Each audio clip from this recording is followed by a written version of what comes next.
Hi, I'm Rebecca Brand, and I'm here to talk about Governor Newsom's order to protect California public health. I'm at the Halls of Justice in Santa Barbara, California. This is our beautiful courthouse. It has been here since 1925, and it is a beautiful sight to come visit if you're ever in town one of these other days. The governor is asking for widespread publicity in his press release that denotes every single part of this order. The governor says in a short time, COVID-19 has rapidly spread throughout California, necessitating updated and more stringent guidance from federal, state, and local public health officials. And whereas for the preservation of public health and safety throughout the entire state of California, he finds it necessary for all Californians to heed state public health directives. He orders all individuals living in the state of California to stay home or at their place of residence, except as needed to maintain the continuity of operations of the federal critical infrastructure sectors. Because he says those sectors are important for the maintenance of Californians' health and well-being. He says the supply chain must continue and Californians must have access to such necessities as food, prescriptions, and health care. When people need to leave their homes or places of residence, whether obtain or perform the functions above, or to otherwise facilitate authorized necessary activities, they should at all times practice social distancing. That's it. That's what he proclaims. I'm allowed to go out today because I'm part of the press. I wore my press badges just in case I'd have to prove it. I've got a whole bunch and I have my business cards with me too. I was talking to someone who actually works in this courthouse, and she's there right now. They have a few of the offices open, and this is what she told me about what they're allowed to do and go to work for. Almost everybody is working remotely. They no longer have a window so you can file cases or respond to cases and things like that. If you're already in the court system, you have to do everything electronically. And she also told me there are no more jury trials. And so that means if you've been calling a jury, forget it. You're not going. And they're not asking for jury trials. And so because of that, you might say, Rebecca, what's going to go on? I mean, what if you had something that was going to happen in the court and you needed a big decision on it? Well, they'll get postponed, and postponed probably for a far long time in the future. What is happening is anything to do with juveniles, because juveniles need attention. If there's something going on in their lives, they need to be protected first. So we have to think about that. So what does that mean? Well, what about the criminals that come in and they're supposed to have a jury trial? Well, I heard from a person that's inside this courthouse that they're having arraignments anyways, because you have to have arraignments every day. That makes sense. Juries are typically over 60. They could get really sick. The rooms are busy and compact. It's just not safe to have a jury. So what I'm hearing happens is on the first appearance of somebody that needs to be in court, the judges try to get to decision very quickly. There is no time to have all the hearings that will go along with any type of court proceeding that would require a jury. So they're making their decisions quickly. There will be no rights to speedy trials now because you can't have a trial with a jury. The judges need to make these decisions and make them now and get on with it. So what that means is most cases are settled very quickly, very fast, because the judge doesn't want to have it linger on and get to the point where there's a jury. It could be many, many months, and people need to go on with their lives and take their punishment, whatever that is. And the punishments aren't usually now going to include any jail time unless, I understand, it is a violent crime. And then with a violent crime, then they'll have to put them in jail. One of my friends also wrote me that there's 15 cases of COVID-19 in our jails right now, which is really sad. And so they're letting all non-violent criminals out to go self-quarantine and stay home because they think the jail system is contaminated. This is really sad because the person he was talking about was a younger person that just got into some trouble and that happened to be in the jail when this all happened. Wasn't even going to be a long stay. The judge is instructing the attorneys on both sides of criminal cases to settle the case and settle it fast. Otherwise, the judge will. As far as people on the street, I see a transit bus of our Santa Barbara MTD. And I see about 10 people in the windows on that bus, but they are sitting far apart. Good. The streets are pretty empty here. The traffic is light. It is a Friday, and it's March 20th, and let's go drive around and see what's happening out in Santa Barbara. It's pretty cold today. You're never going to believe this. I ran into Lucinda, who's going to help me make masks and nut milk and all kinds of things, and she's coming over to help me do that tomorrow. But she's super safe in everything she does, and we're still going to practice social distancing. So I'm going to take a break and talk to her about tomorrow's big filming. I love this. I ran into somebody I know. Who would have guessed? Hey Lucinda, what are we doing tomorrow? We're going to be making coronavirus masks. And how are we doing that, Lucinda? With my sewing machine and some tight weave cotton and a very positive attitude. Well, I can't wait for tomorrow and hanging out with you and sewing. What a great day that's going to be. Me too. Besides the tight woven cotton, what else do we need? We also need some elastic to be able to put the masks around your ears. And not everybody has elastic in their house if they're not a seamstress. Because we want to make these with things that people already have in their house, right? That's right. And you can find elastic in a lot of places. And it just occurred to me, this jacket, you know, it's actually not in the greatest shape. If I wanted to take it apart, there's lots of elastic in here, plenty to make a bunch of masks with. Oh, wow. That's awesome. Okay. Lucinda. Well, that really made my day. I'm so happy. You know, there was an old movie once and about the end of the world, and some bomb went off, and you know, people were living under the streets and the sewer, and they came up like, where is everybody? You know, Santa Barbara has that feeling today. There's just nobody out.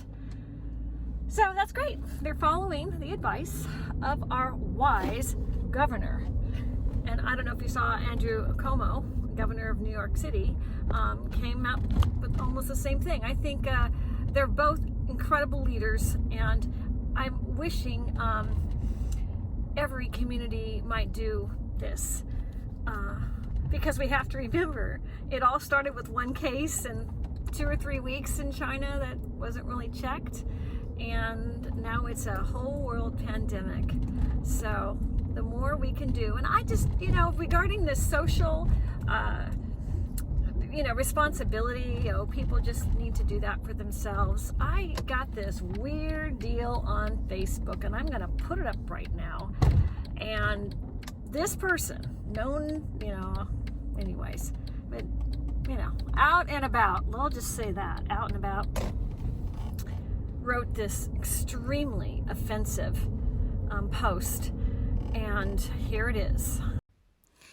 And in my opinion, I mean, really, this person writes, "We are sooner to get a computer virus than a coronavirus. Please send me just one valid image to video testimony of a person suffering from the coronavirus so I can understand why I was furloughed from my job over the seemingly make-believe crisis. Just one person. I need to be convinced this is real." This is what social media does. This is crazy. She talks about fever, likening it to hot flashes, and a dry cough. Says, oh, it could be allergies. Hello, springtime. And Tara Zanecki also minimizes shortness of breath. These are the symptoms of coronavirus. In my opinion, this is awful. Where has someone been living under a rock to not know what's going on in the world and to put a post like this? This is a negativity that is all over Santa Barbara, California, about any kind of civil liberties and lockdown for the public good. This is just pathetic, in my opinion. This was posted publicly on Facebook, and I'm going to post it publicly so the world knows. People like this exist. We need to watch. The governor's order needs to have teeth in it to get people like this to stay home and not pollute the world with their contaminated selves, in my opinion. Okay, back to my video. We have people taking strolls down State Street, kind of seeing what's going on. Not a single store is open. Everything is closed. Good. They are heeding the governor's directive. Okay, there is a downtown shuttle. That is a transit system. Not many people in it, that's good. Oh boy, the coffee shop. The coffee shop. They are not practicing social distancing, are they? This would be something that the governor would say, don't do this, boys, don't do that. We call this street State Street. It's our main thoroughfare in downtown Santa Barbara. And it's a pretty amazing, beautifully done street. Gorgeous architecture. Not social distancing. Getting together. Not supposed to do that. Bike riders, walkers. That's okay. That's good. Another corner of people bunching up. You're not supposed to bunch up.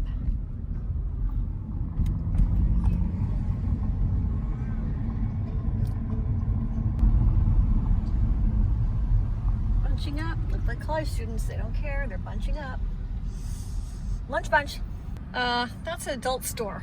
I don't know about that. I wonder what happens in there. Huh. Well, I gotta wonder, is that porn shop really an essential business? I don't know. I gotta wonder about that one. This is our grocery store. This is called Ralph's.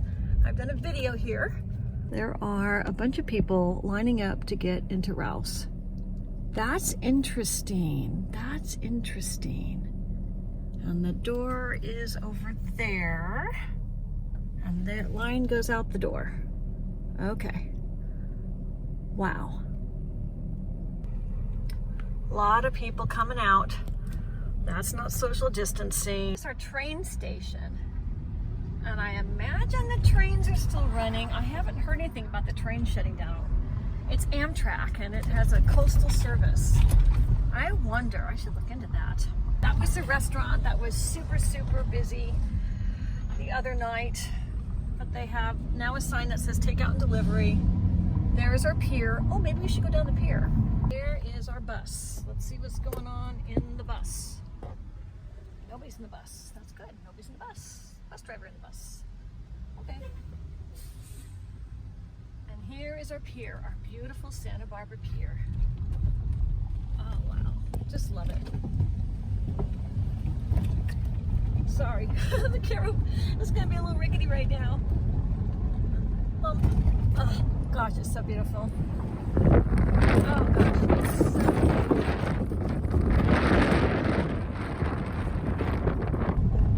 Well, we got a dog. We got dog walkers. 3 years, 3.5 years.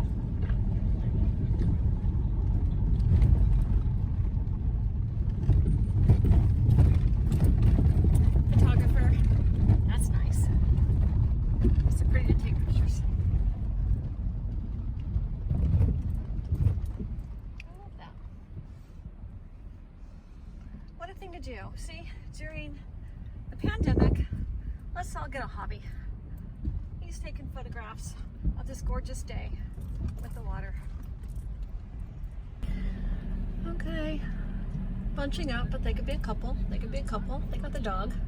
That's nice. Oh, these kids. Look at these kids. I don't like these kids. Look at these kids. Not good. I could tell. They were just hanging tight. I don't know. That looks like trouble. They're going into the ice cream store. I bet they're hanging out in the ice cream store. Oh. That could be trouble in there, that ice cream store. You know, kind of a hangout. A lot of kids. Bunching up, bunching up. That's the trouble. Some people don't listen. And this video would not be complete without showing the beautiful ocean to everybody watching this video. Nature is such a healing remedy for our soul. This is joyous. No fishing, no. Wow. It's a tumultuous day on the ocean, I can tell that. A lot of wind today. Beautiful. Well, I'm Rebecca Brand. can, and I'm going to sign off. And I'm so happy you're with me again, or maybe it's your first time. Subscribe to my channel and ring the bell up there so you get notified of my next video. Tell me what you want and what's going on. Tell me what you want as far as, video content. What interests you? What you have questions about for us all. It's really wonderful because we answer each other's comments on these videos I make. I have a whole stream of them. And it's just a joy to connect with you. And every night I read my comments and I write back. So I hope you write me. Just don't swear. If you have something you don't agree with me on, just you can say it. Just don't swear. But just so happy that y'all in my life, because it's really given me a great purpose during this pandemic. I love y'all. Bye.